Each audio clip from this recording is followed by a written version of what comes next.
everybody! Welcome to the Redthreaded studio. Today I'm going to go over some of the alteration points on our stock corsets. What you may not realize is that some of our styles are pretty alterable, so if you get a corset in and it's not quite right but just a tiny tweak might do it, you might be able to alter it yourself. Now, some of our styles don't have built-in alteration points, but I'm going to first go over the ones that do. Firstly, here's one of our front lacing synthetic whalebone 1780s stays. Now if you can see here, the side back seam as well as the center back seam is open. And what we've also done is we've broken the binding at these points, so these pieces are actually completely separate from each other. There and also here. On the side seam, it's pressed towards the back and tacked with just a little bit of a tacking stitch here. So if you wanted to, say, let out or take in your stays, what you would want to do is pick out that little bit of tacking there, top of the seam as well, bottom of the center back, top of the center back, and then undo those seams. So rip out the stitching that's holding those panels together. You can take in this style at the back up to about 1 inch.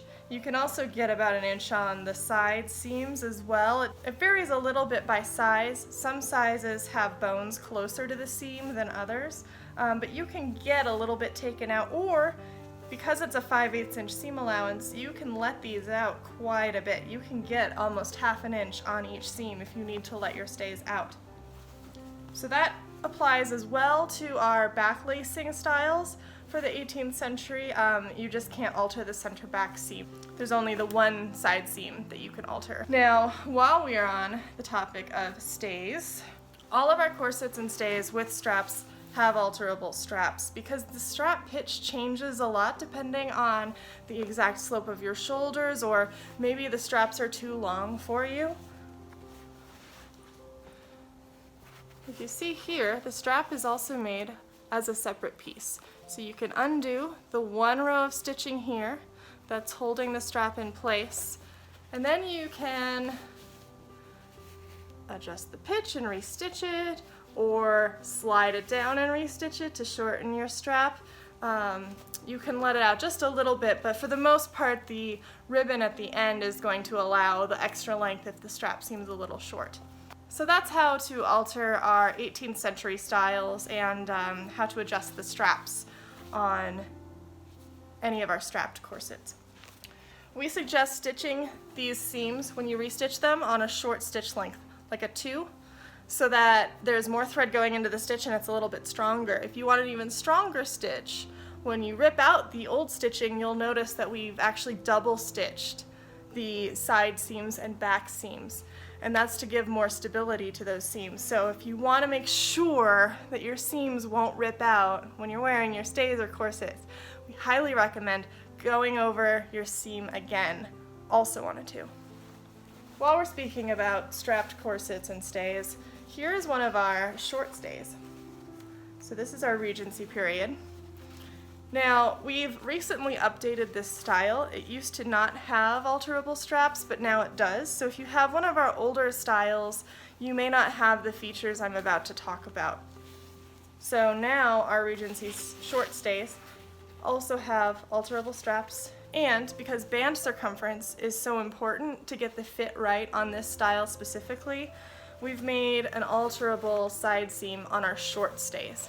We do not have this included on our long stays.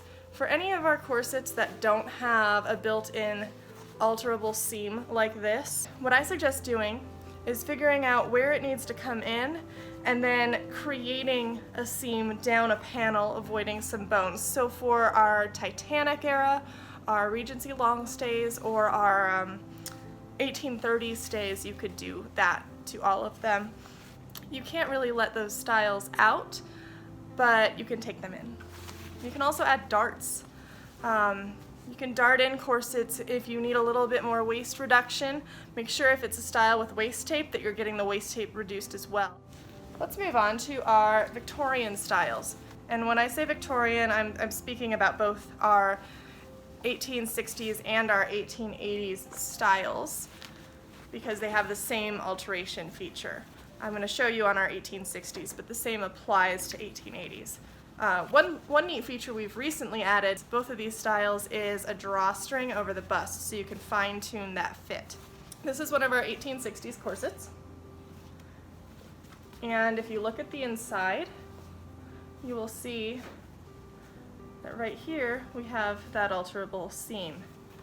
So the lacing strips are separate pieces. They are made separately from the rest of the corset. So what you can do for this, let me get right up here so you can see it. You're going to unpick this top stitching line right here. There may be a tacking stitch across the top here as well. You can take that out.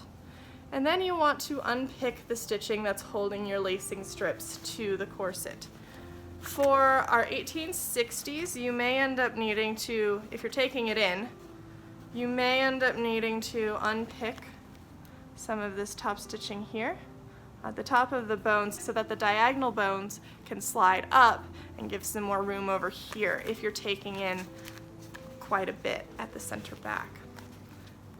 You've got about 3/8 of an inch here to play with, to take in, but it's also a 5/8 inch seam allowance, so you can let out your corset quite a bit along the back. You also don't have to take it in or let it out evenly. If you find you need just a little bit more room over the hips, feel free to just let it out at the hips and then take it back to nothing at the waist or at the top, or wherever you need the alteration point. Again, I recommend stitching that on a 2 and double stitching it and then re-top stitching it to keep everything nice and flat. Our least alterable style is going to be our S-bend. That era is really, really complicated and it's hard to alter because the way the seams cross and the panels conjoin, there's really no good spot to put an alterable seam. It can be done, but it's going to take a lot more kind of deconstruction and corset surgery basically to get in there. But we've tried to make as many of our eras as easily alterable as possible because we know, people change sizes.